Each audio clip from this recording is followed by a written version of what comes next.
नमस्कार, मैं हूं आपके साथ ज्योतिका। आइए रुक करते हैं फटाफट खबरों की ओर। प्रदेश की धामी सरकार एक और अपने 3 साल पूरे होने के जश्न की तैयारी कर रही है, वहीं दूसरी ओर नवरात्र पर कैबिनेट नए रूप में दिखाई देगी। कैबिनेट में 5 खाली पद भरे जाने के साथ ही 3 कैबिनेट मंत्रियों की विदाई के संकेत मिल रहे हैं। नए मंत्रिमंडल का जो ड्राफ्ट तैयार हो रहा है उसमें जातीय और क्षेत्रीय समीकरणों का खास ध्यान रखा गया है। आईपीएल 2025 में कई टीमों ने नए कप्तान की घोषणा की है। इसी कड़ी में एक और टीम राजस्थान रॉयल्स का नाम भी शामिल हो गया है। दरअसल राजस्थान ने अपने शुरुआती 3 मैचों के लिए उभरते सितारे 23 साल के रियान पराग को कमान सौंपी है। वहीं नियमित कप्तान संजू सैमसन विशेषज्ञ बल्लेबाज के साथ साथ इम्पैक्ट सब्स्टिट्यूट की भूमिका में दिखेंगे। कर्नाटक विधानसभा में एक चौंकाने वाला प्रस्ताव सामने आया, जिसने देश में मुफ्त सुविधाओं पर भारी बहस को एक नए स्तर पर पहुंचा दिया।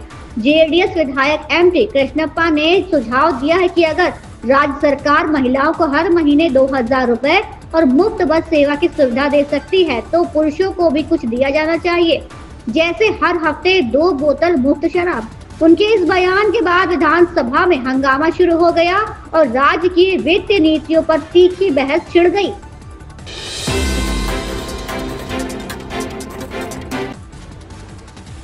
देहरादून उत्तराखंड किसानों पर पंजाब पुलिस की कार्रवाई पर कांग्रेस नेता हरीश रावत ने कहा, ये एक आंदोलन से निकली पार्टी का नैतिक और वैचारिक पतन है। कांग्रेस इसकी निंदा करती है। पंजाब के लोग इसका जवाब देंगे। केजरीवाल को जवाब देना चाहिए और माफी मांगनी चाहिए। कांग्रेस किसानों के साथ है। ये आंदोलन से निकली हुई पार्टी के नैतिक पतन का, वैचारिक पतन का और तथाकथित उनके कर्तव्य पंथ समझ का पतन है और ये बहुत निंदनीय है।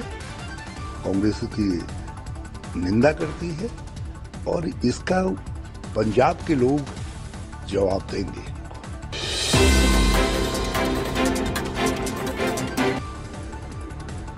दिल्ली के मुख्यमंत्री का फेसबुक पेज अब दिल्ली सरकार के नियंत्रण में आ गया है। स्वयं मुख्यमंत्री रेखा गुप्ता ने इसी पेज पर एक संदेश जारी करते हुए कहा कि पिछली सरकार के द्वारा ये पेज नई सरकार को नहीं सौंपा गया था, जिसके कारण इस पर दिल्ली सरकार से संबंधित सूचना नहीं जारी की जा रही थी। लेकिन अब इस पेज पर दिल्ली की मुख्यमंत्री और सरकार से संबंधित आवश्यक सूचनाएं जारी की जा सकेंगी।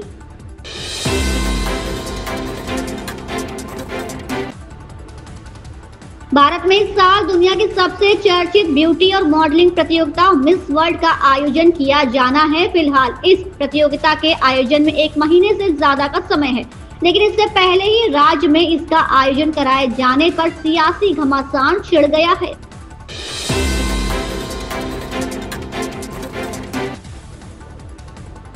दिल्ली शंभू और खनौरी बॉर्डर से हटाए गए आंदोलनकारी किसानों पर आजाद समाज पार्टी काशीराम के सांसद चंद्रशेखर आजाद ने कहा, किसान चिंतित है। पंजाब पुलिस का व्यवहार ऐसा था कि पंजाब की आप सरकार किसानों के खिलाफ भाजपा से भी एक कदम आगे निकल गई।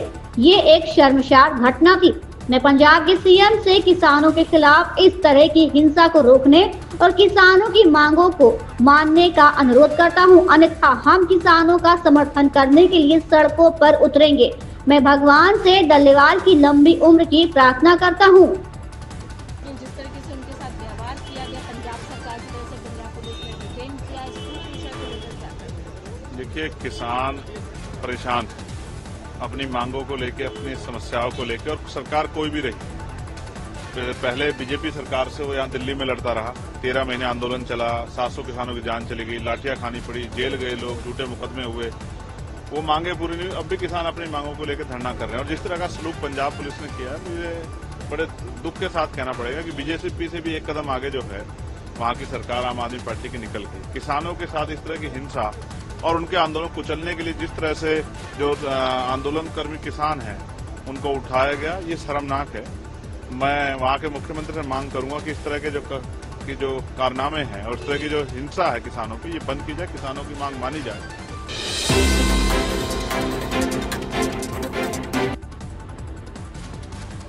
बांग्लादेश ने प्रधानमंत्री नरेंद्र मोदी से अपने अंतरिम सरकार के मुख्य सलाहकार मोहम्मद यूनुस की मुलाकात के लिए भारत से संपर्क किया है। दोनों ही नेता अप्रैल के पहले हफ्ते में बैंकॉक पहुंचने वाले हैं। बैंकॉक में आयोजित छठे बिम्स्टेक समिट में हिस्सा लेने के लिए पीएम मोदी और यूनुस 2 से 4 अप्रैल के बीच थाईलैंड पहुंच सकते हैं।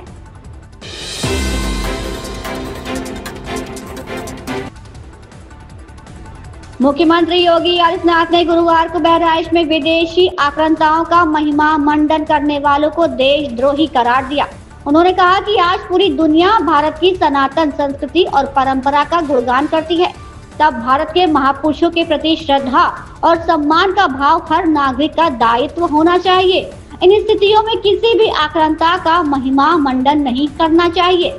आक्रांता के महिमा मंडन का मतलब देशद्रोह की नींव को पुख्ता करना है और स्वतंत्र भारत ऐसे किसी देशद्रोही को स्वीकार नहीं कर सकता है।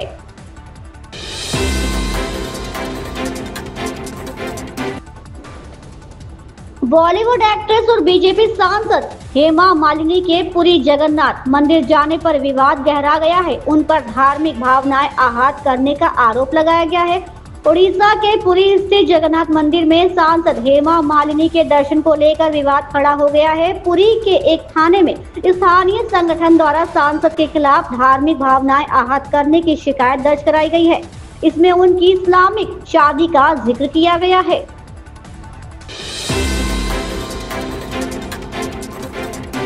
गोंडा के मेडिकल कॉलेज में युवा उद्यमियों को स्वरोजगार के लिए ऋण वितरित करते हुए मुख्यमंत्री योगी आदित्यनाथ ने कहा कि किसी भी राष्ट्र की ताकत को आंकना हो तो उस राष्ट्र के युवाओं की प्रतिभा, उनकी ऊर्जा व अनुशासन से मापा जा सकता है।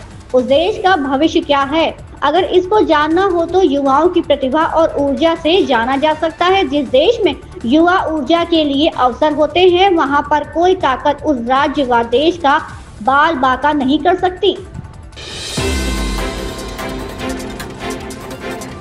प्रदेश में तेजी से बढ़ रहे तापमान को देखते हुए मुख्यमंत्री योगी आदित्यनाथ ने हीट वेव से बचाव के लिए अधिकारियों को सतर्क रहने के निर्देश दिए हैं।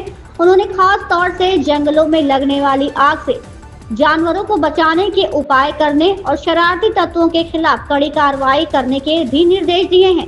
मुख्यमंत्री ने हर जिले में अर्ली वार्निंग सिस्टम लगाने को कहा है। संवेदनशील क्षेत्रों में भी अर्ली वार्निंग सिस्टम लगाए जाएं, ताकि समय से लोगों को आपदा की जानकारी मिल सके। इन खबरों में बस इतना ही। बने रहिए हमारे साथ।